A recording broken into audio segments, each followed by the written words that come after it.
Okay, let's do the review. Everyone ready? Here we go. All right, this is kind of a fun question, but a mass of pills in the GI tract is known as what? Is it a phytobezoar, a tabletobezoar, a trichobezoar, or a pharmacobezoar? This is not for points. This is just kind of fun. Again, it's a random question, order. So sometimes a fun one get put at the front.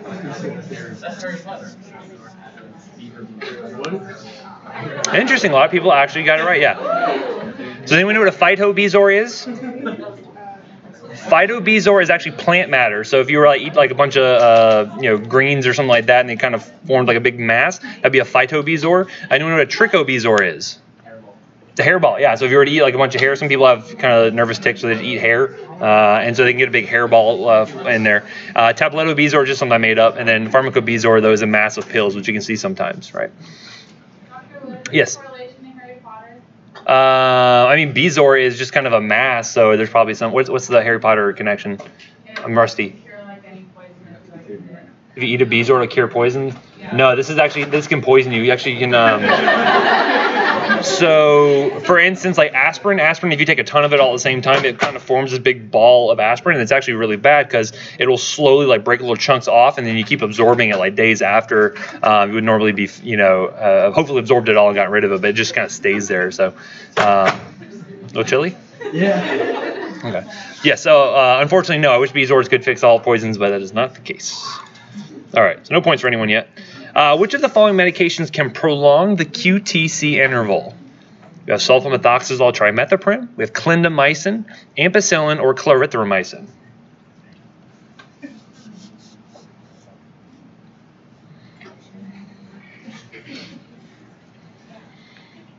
And why does a QTC get prolonged? What are we blocking? Remember, potassium efflux pumps and the myocytes, right? Because again, that potassium efflux is what repolarizes the cell. If you lose that, if you block those up, the repolarization period takes longer.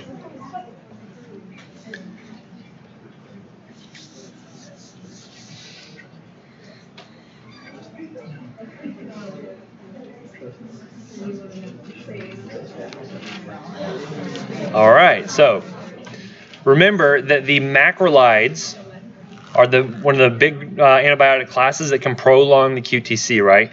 What other antibiotic class could do this as well? Fluoroquinolones, right? So if I put moxifloxacin, levo, ciprofloxacin, any of those would have also caused QTC prolongation, okay? So be aware of that. There's also several of the antifungals, like the azole antifungals, tend to do that as well, okay? So again, by itself, is this a problem? Typically, no, unless you have a patient with a prolonged QT at baseline, which is pretty rare for the most part. They hopefully would have already been found out, be under the care of a cardiologist. Otherwise, though, if it's multiple medications all at the same time, this is where it can get really prolonged. Or if you had an overdose or something, we can see that pretty frequently there. Okay, and again, what's the arrhythmia that you're at risk for when you have torsade? When you have QTC prolongation. Torsade, right? So torsade's the points. Again, anyone know the treatment for that arrhythmia? Magnesium, yeah. So we would give big doses of mag sulfate, and that would help to correct that arrhythmia. Okay, so little things to note with that. All right, up next. Which fungal infection would require the longest treatment time? We have the chest, the toenails, the fingernails, or the scalp.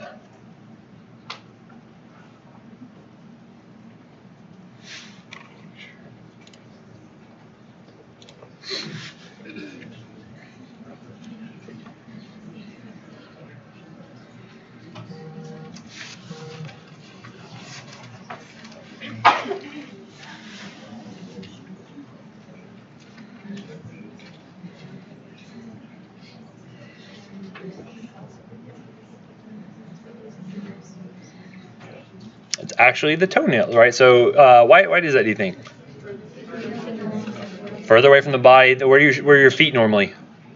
In shoes and kind of a nice, moist, dark environment. What does fungus like to grow in? Nice, moist, dark, warm environments, right? So again, it kind of makes sense. Treatment times up to a year in some cases. How good do you think compliance is if you had to take something for a whole year? Not great, right? So again, they're typically pretty recurrent, or they don't ever get treated right in the first place.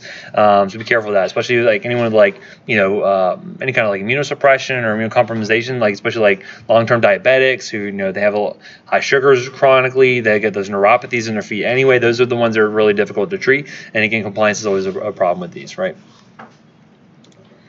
All right. Which of the following medications has coverage against Pseudomonas aeruginosa? Linezolid, sulfamethoxazole trimethoprim, cefepime, or amoxicillin.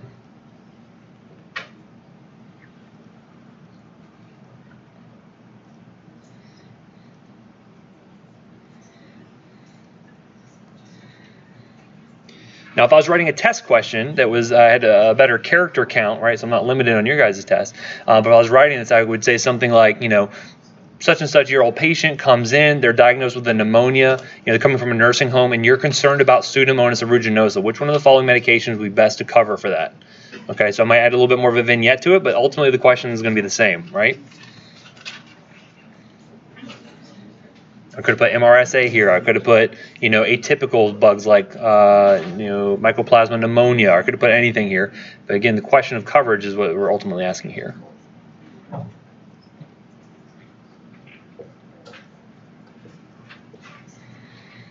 All right, so linezolid or Zyvox, what's the coverage for that drug? Gram positives. Anything else? Gram positives only, right? So linezolid, Zyvox, gram positives, right? When do we use this? MDR. Multi-drug resistant gram positives, right? Again, this is not a good first-line drug. Some people like to use it as a first-line drug because it doesn't require any renal dose adjustment. But we like to hold this one back because we use this when what other drug fails?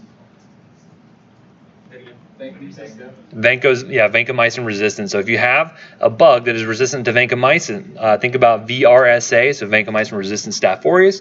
You have vancomycin resistant enterococcus, something like that. This is when we're going to bust out the linezolid, the Zyvox, okay? Remember any specific interactions you have to worry about with Zyvox, with other medications? Serotonergic drugs, right, perfect, right? Because again, this acts as a monoamine oxidase inhibitor. So if I block the activity of that enzyme, it's going to increase levels of serotonin already. Add this on top of an SSRI, which is increasing levels of serotonin as well, you're going to run into some problems, right? Serotonergic toxicity like hypertension, tachycardia, sweating, hyperreflexia, all those things. Again, we'll get more into that in the behavioral section, but that'll come up later, right? And also remember the tyramine-containing foods, that can also be a problem as well, right? Those are kind of the bougie foods, as I call them, so like your aged cheeses and meats and red wine and all that kind of good stuff can also produce more of those catecholamines, and linezolid can affect that. How about sulfamethoxazole trimethoprim? Does that cover anything in particular? Yeah, it does cover MRSA, so it's got good gram-positive coverage, good gram-negative coverage to some degree. So you see this a lot used for like cellulitis, skin soft tissue infections, UTIs very frequently. So a lot of UTIs get treated with this. But no good like atypical coverage, not really good anaerobic coverage, anything like that. But definitely not Pseudomonas, right? And amoxicillin, how about that? Anything notable with that one? Will that cover MSSA? No. Actually does not. No, not until you get to the anti-staphylococcal penicillins. Now, had I put Augmentin on there and I asked you about MSSA, you would say, Sure. Actually, it does. Yeah, so adding on a beta-lactamase inhibitor would expand that out and you get MSSA. However, cefepime does cover Pseudomonas, right? So again, it's a good anti-pseudomonal. What class of drug does that fit into? It's a fourth-generation cephalosporin. Good, right? So it's going to have pretty good, very good gram-negative coverage. It gets better gram-positive coverage than, say, like your third generations, right? Because remember how that scale went as you went up in generation. So again, it's a very good anti-pseudomonal drug. Does that cover really any anaerobes? No. What would be like an alternative in that beta-lactam group that I could use instead that would get Pseudomonas and get anaerobes? Yes, that one would be okay, but the one that gets used more commonly would be something like Zosyn, right? So switching over to like Zosyn, if you were worried about anaerobes and Pseudomonas, that's where you could use like a Zosyn, right? That piperacillin tazobactam could be a good alternative there too. Okay, good. All right. Smiley face for the win, right? When dealing with time-dependent antibiotics, which of the following is true? These drugs often require frequent dosing. Peak levels should be measured to assess efficacy. Post-antibiotic effect occurs when levels are above the MIC, or dosing decisions can be made from levels after one dose.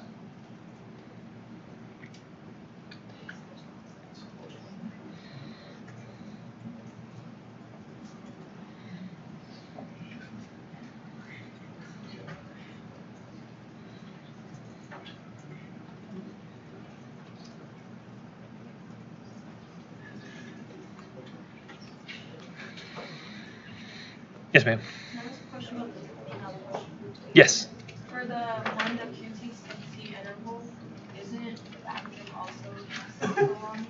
Bactrim shouldn't. It shouldn't really see any big prolongation there, at least as far as I'm aware. It's not one of the big ones I think about. I think like fluoroquinolones, and I think about the macrolides as being the big common ones. If I put that on the slide, let me know. I'll correct myself. Very good, very good. Right, so time-dependent killers, as opposed to concentration-dependent killers, typically need pretty frequent dosing. Why is that? Got to keep it above the MIC. The longer it's above the MIC, the better bacterial kill you're going to have with that, right? So in this case, why do I not measure peaks? What should I measure instead, obviously? If it's not peaks, I'm measuring troughs. And what does the trough tell me? Are you above the MIC, right? And the trough is measured when? Before the next dose is going to be given, right? Good. Well, how come I can't just make dosing decisions off of one dose? Perfect. It needs 4 to 5 half-lives to reach steady state. If I were to give one dose of a drug and then I were to check a level right before the next one, chances are I've not gotten even close to that steady state, and thus my levels are going to look falsely low, right? You're going to assess that okay, well, this is like steady state, but it's actually going to be falsely low, even though you haven't gotten that steady state yet.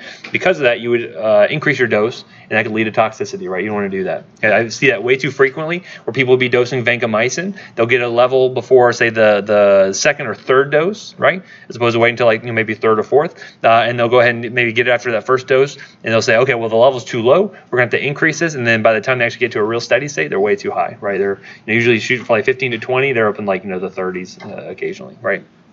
And then post-antibiotic effect usually occurs with what type of killers? Concentration-dependent killers, and it happens when at what point? Yeah, when you're below the MIC, right? So that's why we can dose things like gentamicin, an aminoglycoside, can get really high peak, and actually when I'm checking my trough, it should be what? You actually want to be undetectable, right? You want to be so you can't even measure it. That shows me that I'm not going to be accumulating drug, right? Because that's one of the problems with things like vancomycin, with things like the aminoglycosides, which are narrow therapeutic index drugs. You have to monitor the levels, and you don't want to have those levels climb too high because you worry about what kind of toxicity. Nephrotoxicity, and what else? Ototoxicity, right? So those are specific for those two groups there, vancomycin and the aminoglycosides, right? Good. Any questions on that? All right. Up next, which of the following antifungals blocks CYP3A4 activity? Be nystatin, fluconazole, griseofulvin, or amphotericin B.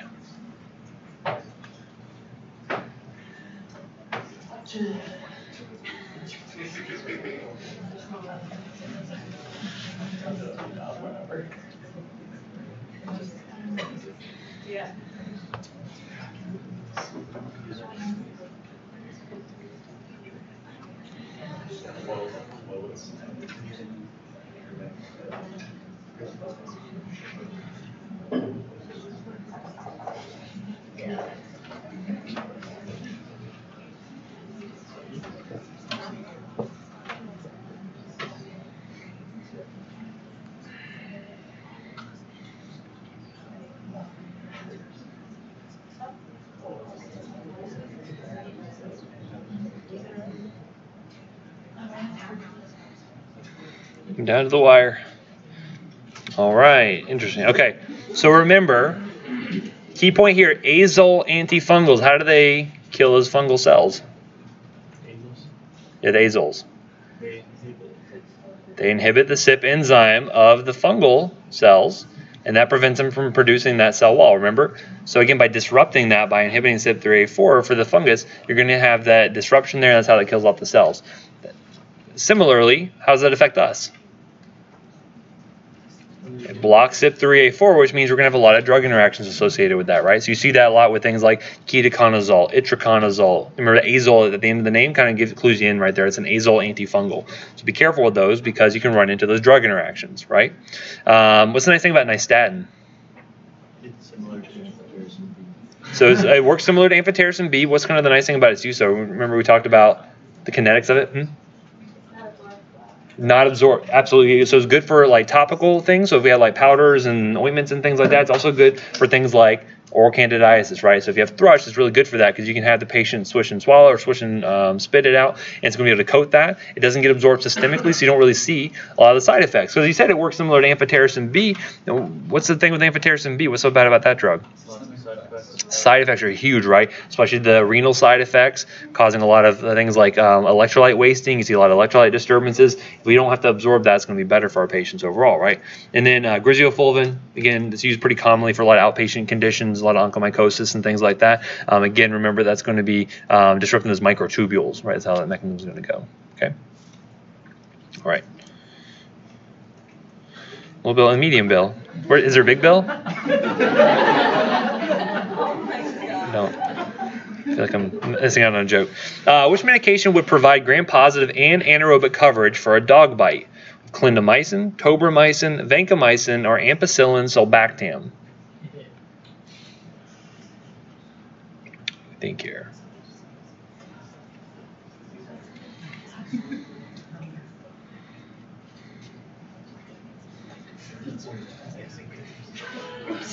Playing a guessing game. Listen, this is where we uncover our weaknesses, so that way we can be strong for the test, right?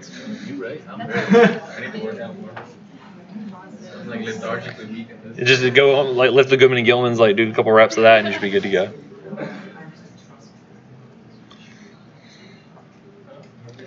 Well, all those mycins start to blend together after a while. I know. I've been through this as well when I had to learn all this stuff. I still am only like 1/10 of an ID expert as like some of the people that I work with. Like they know this stuff inside and out 10 times better than I ever will. But yeah. So actually, there were 2 correct answers here. So the majority of you got this correct. So good job. So let's look at it. So tobramycin. What's the coverage for tobramycin? Gram-negative only, right? So it's very good gram-negative killer. That includes what? Pseudomonas. So we'll get good activity against Pseudomonas. But does not cover anaerobes, does not cover gram-positives. Vancomycin, on the other hand, covers gram-positives only, including MRSA, right? Good. Now, clindamycin, what's the main coverage for that? Gram-positives and anaerobes, right? So specifically, it'll cover a lot of gram-positives. It'll get things like your MRSA, a lot of strains of MRSA. Not as, if you're looking at the hierarchy, you're kind of thinking like Clinda and Bactrim are kind of head-to-head as far as activity against MRSA. But then once you get a little bit more resistant to that, that's where Vanco is going to come into play, and that's where like Zyvox would come in after that, right? So again, Zyvox can get really the most resistant of the bunch. But Clinda would be a good answer in this choice, right? It could be very useful there. Now, we talked about ampicillin sulbactam as being the treatment of choice for a lot of animal bites and human bites and things like that. So what's the difference in coverage between these two? Why are they both correct? They'll both cover things like MSSA that's on the skin, right? So again, you get some gram-positive coverage there for things that are going to be, when the actual bite occurs, it's going to be going through the skin. Good. And then also we'll get the anaerobes there. Unison, however, also gets what? You'll get some gram-negative coverage in there too, right? So again, it'll be good for maybe any of the other kind of stuff that may be growing in the mouth, things like that, right? So potentially, if you had someone who's maybe allergic to ampicillin sulbactam, you could not use that. That's why you could use something like clindamycin as an alternative, right? It may not be able to get as much gram-negative coverage, but if I'm thinking for a bite wound, that may be just okay. That may be good enough, right, to cover for that stuff. Does that make sense? So again, you have to think about, okay, well, what are my options for treating this particular type of infection? If one option is not going to be good, what do I go to next, right? You always want to have something in your back pocket you can move over to in case the first line option is not going to be a good choice for you, okay? All right. Which medication would have a relative contraindication in a patient with hypertension? It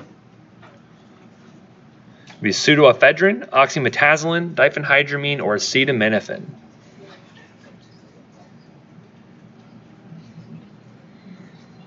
So relative contraindication for a patient with hypertension.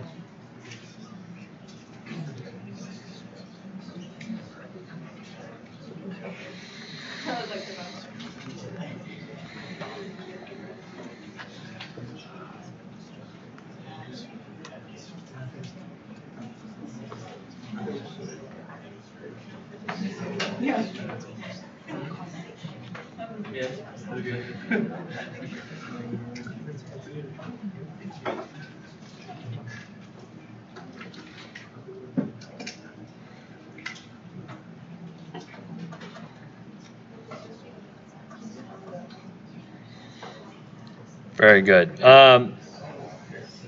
So with this one, I don't know why I didn't put these both as the right answers. I should have picked both of those, to be honest. Again, I'm fallible. I make mistakes all the time. I probably meant to do that last year too. But anyway, so actually, I would probably give credit for oxymetazoline as well. Now, which one do you think would be worse for hypertension out of those two? Sudafed, right? So again, you're going to find that's going to be a worse option for your hypertensive patients. Oxymetazoline is not going to increase it as much, but still has the potential to. Okay, so again, that's something to be aware of. And when I say relative contraindication, what does that really mean? It can depend, right? So as opposed to an absolute contraindication, I mean, absolute do not want to give that drug. There could be some circumstances where it would be okay. You know, if I have a patient who is previously hypertensive, they're very well controlled, and they're only going to use it for a couple of days while they got this cold they're dealing with, that's fine, right? They're going to be able to handle that no problem. If it's someone who's got like a really high-risk cardiac history and their BP is still like 160 over, 90, like that's not a good patient to use Sudafed on, right? Because again, I'm just going to exacerbate that. On the other hand, things like diphenhydramine should be relatively neutral on the blood pressure. However, what can it do to heart rate? Increase it, decrease it, stay the same? Can actually increase it, right? Because of it blocking which type of receptors? Not beta 1. Not H1. Not H2. You're right, it's an H1 blocker, but remember we talked about a lot of those first generation antihistamines also blocked which receptors? What led to all those nice drying effects? Anti-muscarinic effects, right? So remember, going through the mnemonic, remember at the end of that, it said the heart races alone. And so tachycardia is very frequently used as anti-muscarinics here, okay? Now, Tylenol, what would that do to blood pressure? You're right, nothing. It wouldn't do anything at all. It's very relatively safe for those type of patients. Now, on the flip side, had I put ibuprofen on here, would you want to use this in hypertensive patients? That one would also be probably a relative contraindication. You want to be careful with those drugs, those patients, because remember, what did ibuprofen potentially do to blood pressure? I'm asking the question, so you'd say it probably increases it. How would it do that, though? So what's the mechanism of action of ibuprofen? Where's massive COX-1? You should be able to tell me, right? It blocks COX-1 and COX-2, right? So that decreases production of prostaglandins. Remember, prostaglandins are going to be decreased here, right? So I'm decreasing prostaglandin synthesis, which can affect the kidneys, right? How does it affect the kidneys? It's going to decrease. It's going to squeeze down on the afferent arteriole. The kidneys say, hey, I'm not getting perfused well enough because now you're decreasing the amount of fluid heading in.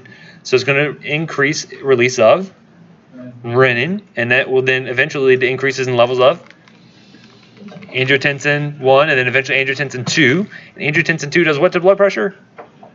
Increases it, right? See how this is a multi-step process. This is why I always talk about the downstream effects.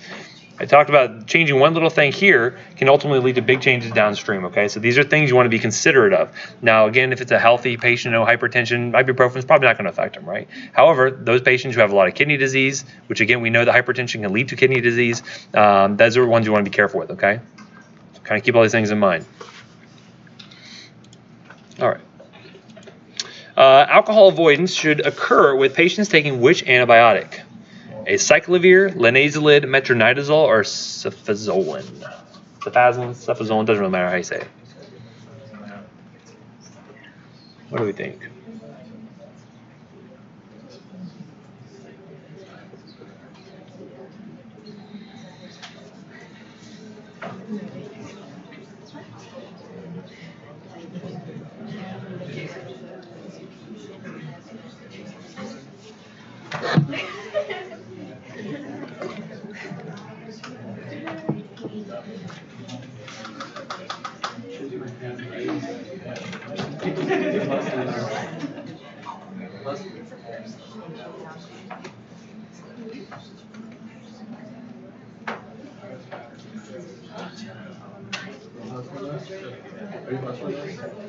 You guys must be really confident. I hear a lot of talking. Yeah, it's pretty good. It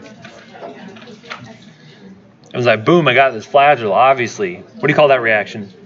Disulfiram reaction. What's happening with that reaction? Why should you avoid alcohol?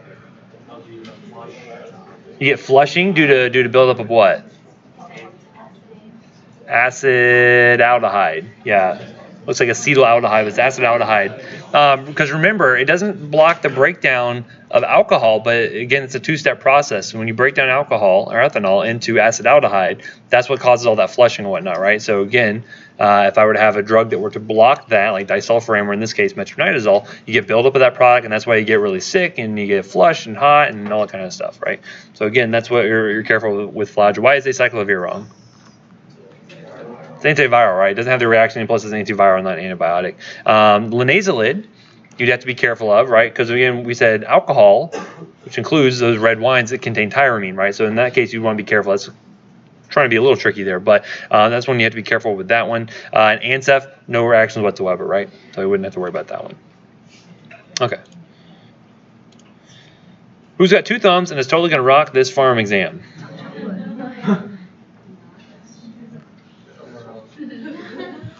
Anyone? Anyone?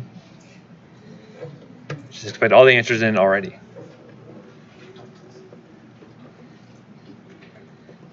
Expect a lot of confidence here. Don't disappoint me on this one. Very good. This guy / gal and me would be correct. If you didn't know there's a farm exam, let me inform you. There's a farm exam. This is farm, actually, yeah. And it seems like Dr. Wood's happy time joke hour, but this is actually farm. Okay. Tendinitis and possible tendon ruptures are a concern for which of the following medications? Is it clarithromycin, amoxicillin, ciprofloxacin, or clindamycin?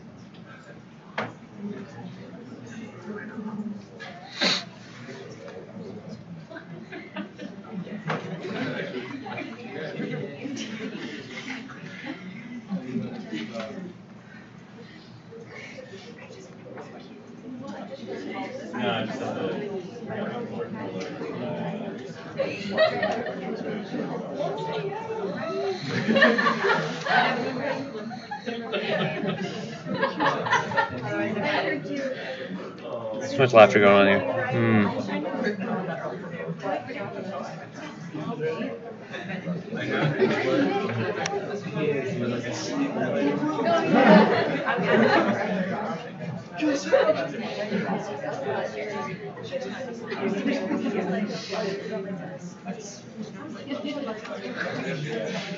All right.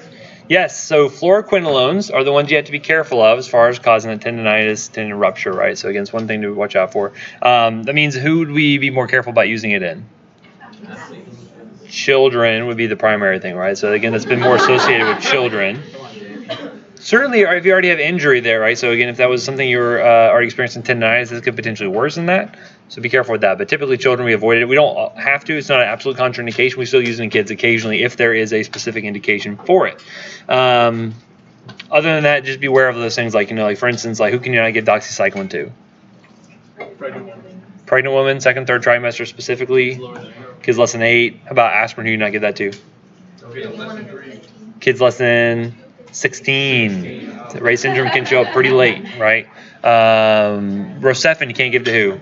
30 days. Kids in the first 30 days of life, right? So these are little things you have to remember. So I can say, okay, well, who are my absolute contraindications for these drugs? And those are good kind of key things to kind of think about when you're studying this stuff. It's going to come up on rotations for sure.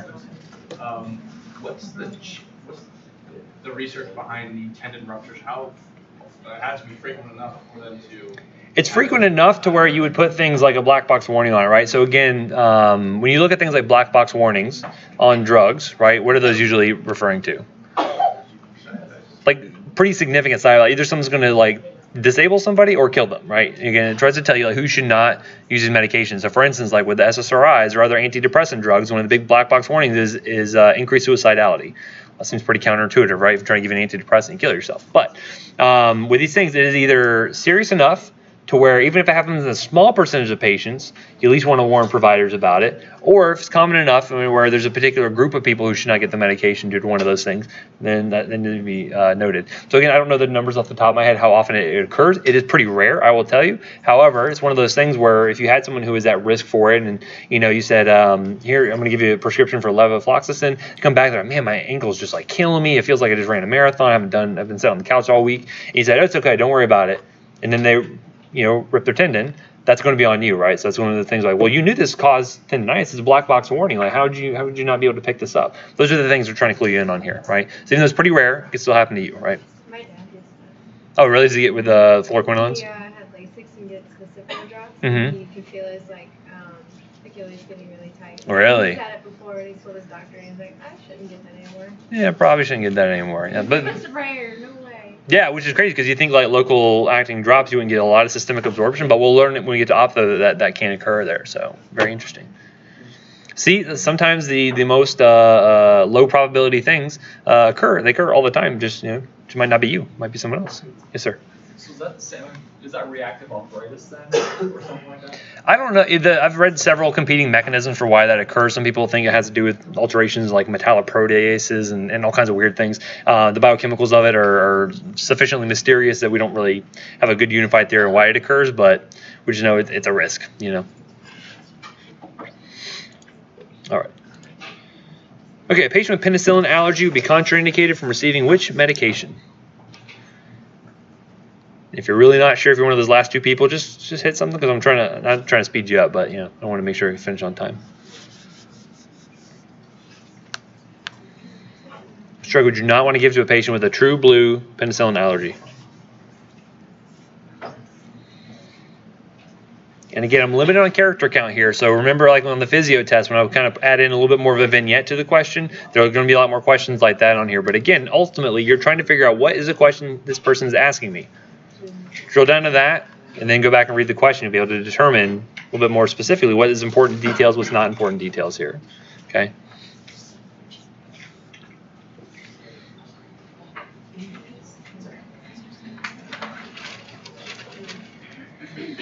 Okay, good. So basically, if someone has a true blue penicillin allergy, they should not receive any other penicillins. Okay. So again, that goes for amoxicillin, goes for dicloxacillin, goes for any of the penicillins, right? Now, as far as reactivity with ceftriaxone and other cephalosporins, less than 1%, okay? So very low probability. I would test those odds, right? You can do things like give a test dose in the ER, whatever you do. They don't have a reaction, they're good to go, right? So be aware of that. Astrinam, very exceedingly low, almost zero, right? So that's one of those ones that actually got a push for a while because it said, hey, we have no cross-reactivity with penicillin allergies. And the meropenem, similarly, no cross-reactivity there either, okay? So it's good to know if they're allergic to something, what can I give, what can I not give to those patients, okay? All right. Which medication is most likely to cause tinnitus as an adverse effect? Ibuprofen, azelastine, aspirin, or acetaminophen? A classic sort of side effect.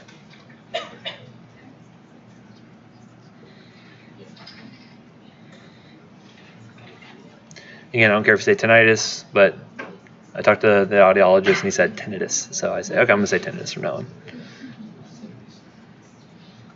Just like a cardiologist tells me to say angina, I'm not going to say angina anymore.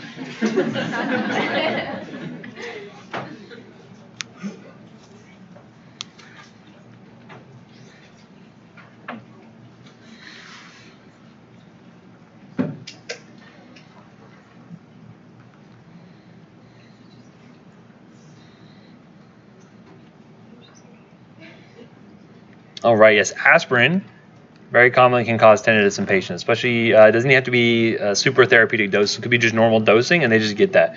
At the Poison Center where I did my fellowship, they did some studies there with aspirin, and they would give different varying doses, and even at the normal 325, 650 milligram dose, some people are still getting tinnitus. So again, some people are just more susceptible to that than others. Okay, and these other ones really not a known side effect, or if it is exceedingly rare, it's not really worth knowing. Okay. Which of the following medications works to inhibit bacterial folate utilization? Polymyxin B, moxifloxacin, sulfamethoxazole trimethoprim, or azithromycin?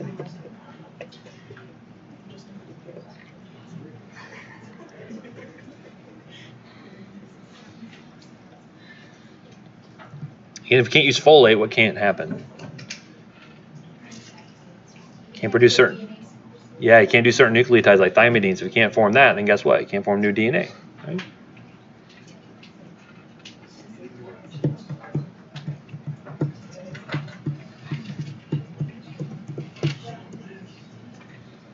What's another group of drugs that can directly affect the DNA itself? Antivirals do, right? Because they have those chain terminators when they get included into the DNA strand, right? So that's one. A lot of the antivirals, acyclovir and whatnot. Flagyl can have some damage there. I was more thinking of the fluoroquinolones, actually. So remember, fluoroquinolones inhibit that topoisomerase, so you can't have those single strand breaks when you're kind of trying to unwind the DNA there. But looking at this, which ones actually inhibit bacterial folate synthesis? This is Bactrim, okay? Remember, it's two drugs. We're working on two different steps there with the folate utilization, right? One's actually blocking that PABA enzyme. The other one's going to be blocking tetrahydrofolate reductase. Again, the specifics aren't so important as long as you know that, hey, it's blocking folic acid utilization. That's important because if we're doing things like affecting DNA synthesis, right, because we can't form new things like thymidine, incorporate that into the DNA, that means that if it affects our cells too to some degree, which we'd like 100% selectivity, but we don't have that, that means you can see things like how might that affect our cells? When we talked about some of the side effects you can see with that. Blood dyscrasias, right? So you can see things like anemia, you can see things like thrombocytopenia, etc., right? So you got to be careful of those sorts of things. All right. Which medication is first-line therapy for a patient with strep pharyngitis? The clindamycin, amoxicillin, adaptomycin, or vancomycin? What do you think?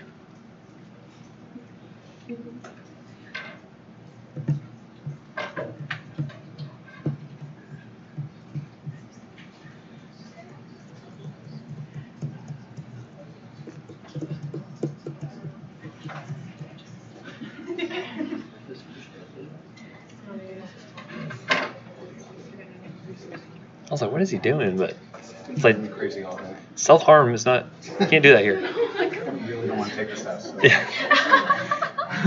There are easier ways. You don't have to like jam it down the back of your neck.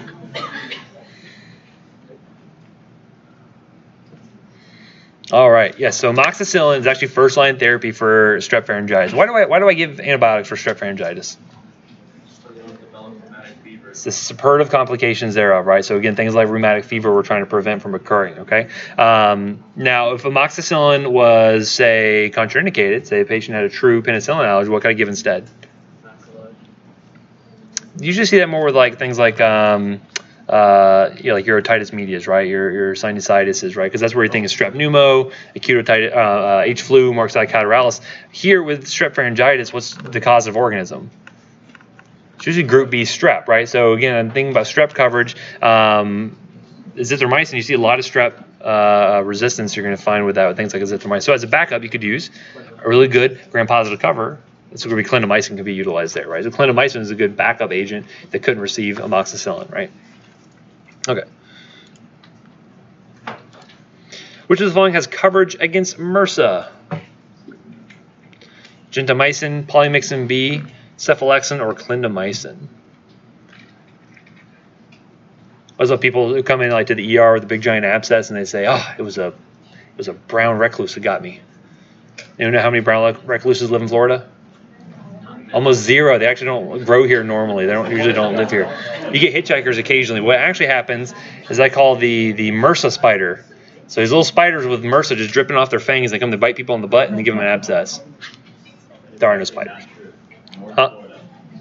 Maybe very North Florida, but I don't know.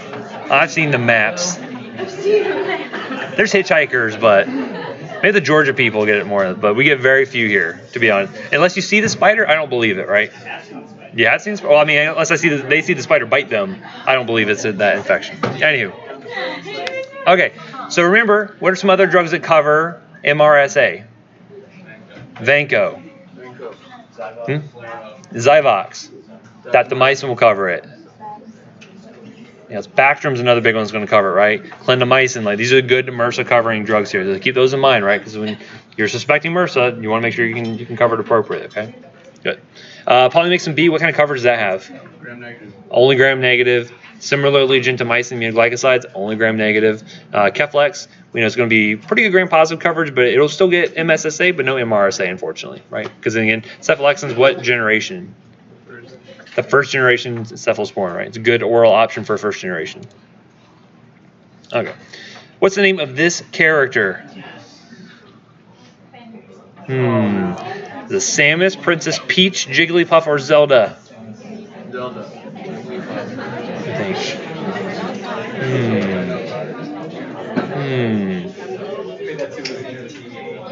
Well, I mean, a lot of people have no idea what they're even looking at. Wow, a lot of people actually knew that. I think it's probably because some people blurted it out. So thank you for giving it away. That is Samus. From what game? Metroid. Perfect. Yeah. Well, the OG. Okay. A few more questions here. Which medication should be used to treat acute otitis media in patients with a legitimate penicillin allergy? What do we think? Benzathine penicillin G, levofloxacin, ceftonir, or linezolid? What do you think?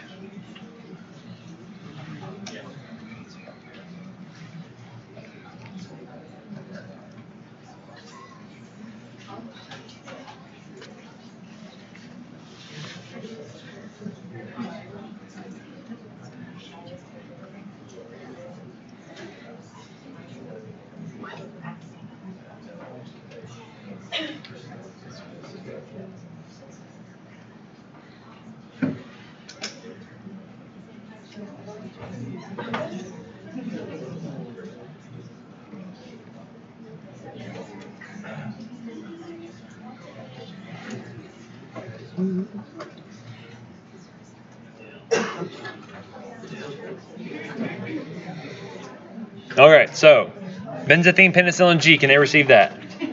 No, it's a penicillin. I just told you they have a penicillin allergy. So that would be out of the question. Now, there's a good split here between Levaquin and ceftonir. First off, linezolid, would that really cover what we need to? Probably not, right? Only gram-positive coverage. You get that strep pneumo for sure, but if it was Marxella or if it was H flu, would not cover that at all. So the question is, okay, well, ceftonir or levofloxacin, it's a tough one, right? I would probably rather go with a third-generation cephalosporin in those cases, right? That, or if I put like a Zithro on here, that would have been a good option as well, right? However, with things like the macrolides, you do worry about things like strep resistance, okay? However, the allergy should not be the concern here, right? They should have a very low, less than 1% probability of having cross-reactivity here. So ceftonir would be a good option. And again, if you go to the acute otitis media guidelines from the AAP, they will put that on there as a first-line agent for, for penicillin allergy there. Levaquin, not wrong. However, I would not recommend that as first line because, again, you worry about overuse of fluoroquinolones. You worry about that resistance there, okay? And from a toxicity sort of standpoint, definitely fluoroquinolones are going to be a lot higher than you would see with something like ceftonir, okay? Again, you worry about things like especially like mental status changes in elderly patients. You worry about the tendinitis and all these little things you think about, okay? Which medication can result in Reye syndrome when given to a child with viral disease? I've already given this one away, so it should be quick.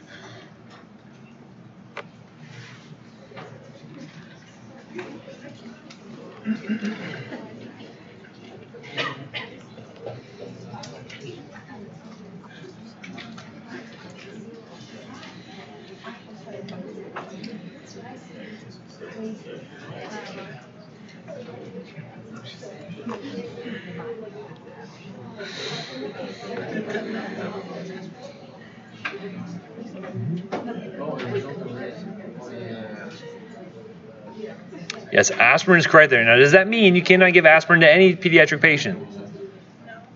No, you absolutely can give it to pediatric patients, but it needs to be specific indications, right? So, for instance, if I have a kid who's got just went through open heart surgery and they want to have those antiplatelet effects, that's okay, right? They can do that because the kid probably doesn't have a viral illness. They probably wouldn't take him to open heart surgery if he did, right?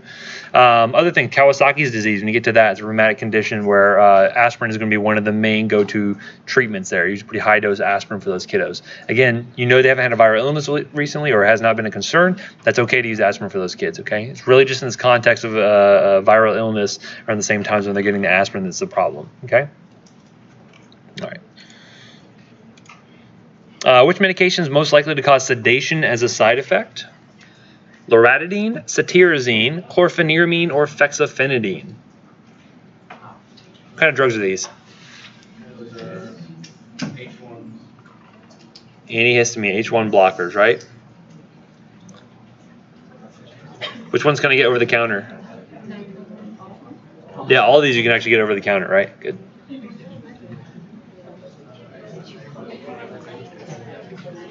Wasn't the case so many years ago, but it is now.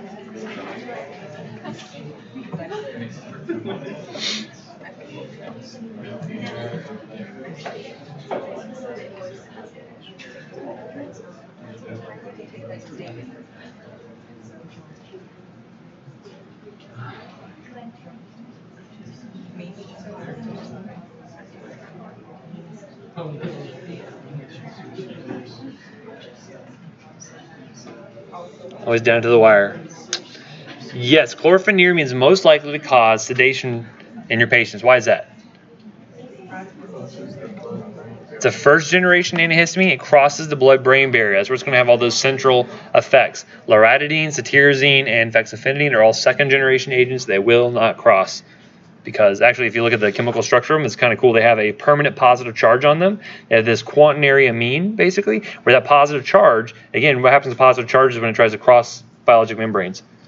Bounce right off, right? They become very hydrophilic and not very lipophilic. That's why that occurs there. But for your purposes, just know first generation's much more sedating than your second generation due to that fact. Okay. All right. You diagnose a patient with viral rhinosinusitis. Which treatment would be appropriate? Valacyclovir, Foscarnet, acyclovir, or supportive care?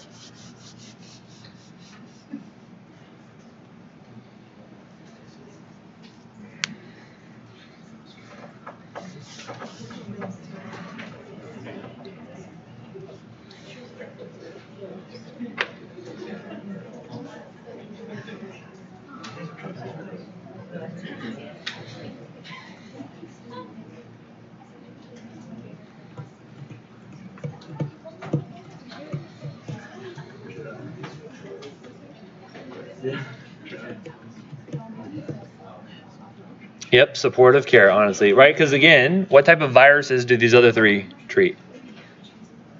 Herpes and varicella zoster, maybe some other ones, but those are the two main uses you're going to get out of things like valacyclovir, Foscarnet, and acyclovir. Okay. Again, with the viral rhinosinusitis, you're going to see things like adenoviruses and things like that. No point even treating with any antivirals. None of them are going to really work that well. Okay. If I said influenza, what would you treat with? Oseltamivir or Tamiflu, right? So again, good for flu A, flu B. When do you need to start treatment with those? ASAP, as early a symptom onset as you can, right? So especially with like Tamiflu, and what time period? 48 hours. Yeah, anything within 24 hours is going to be golden as well. Okay. I think we have one last question. Which of the following is a potential adverse effect of using prednisone? Deltazone is a brand name. We have hypoglycemia, dehydration, viral infection, or hypotension. I'll say for chronic use.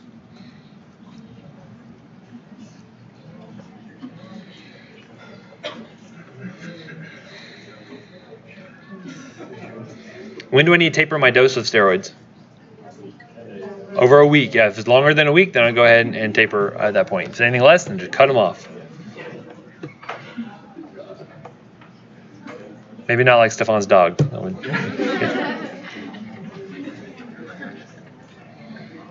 This is time anyway. it's puppy adrenal glands are so sensitive.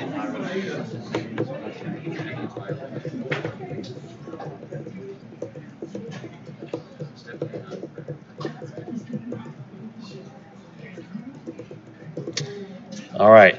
So hypoglycemia. No, what do corticosteroids cause? Hyperglycemia, right? Those are stress hormones going to be causing gluconeogenesis to occur within the liver. Good. Dehydration? Probably not, right? If anything, you're going to hold on to more fluid. If anything, get edematous, if anything, right? Hypotension? Nope, you're hypertensive because, again, you're holding on to more fluid, more salt. Blood pressure is typically going to go up. And then viral infection, why does this occur? Immunosuppression, right? So again, especially if you're on it for a long period of time, you're going to be tamping down that immune system. Viruses are more likely to occur, right? Fantastic. Let's see who the winner is. AMR. Who's AMR? Yay! Good job. Who's Little Bill? Yay! Where's Medium Bill? Who's Big Bill? There's a regular Oh, is there a regular Bill? I don't know who regular big are. Okay, that's okay. And then Little Manita. Manita? Is that you? Yeah. Manita. Okay. Excuse me. I apologize. I was like, that's supposed to be like a mushroom, like Amanita, but no, it's not the case. Okay. I'm very disappointed. I guess Cox one was not quite as on his game as he should have been, but it is how it is. Okay. Fantastic. Good job. Any questions I can answer in our 1 minute until class is over? Again, I can tell you all day long, don't freak out. You're going to freak out anyway. It's okay. But remember, look for the broad strokes. Look for things like coverages of the antibiotics. Look for those common side effects. The little minutia, those little tiny things that you can drill down onto, those should be like kind of the last things you really kind of focus all that attention to, mainly because you're going to get a lot more bread and butter questions correct if you know those broad stroke sort of things about those drugs, okay? If you have any questions, email me. I'll try to be very responsive to those best I can. Other than that, I'll see you guys next time.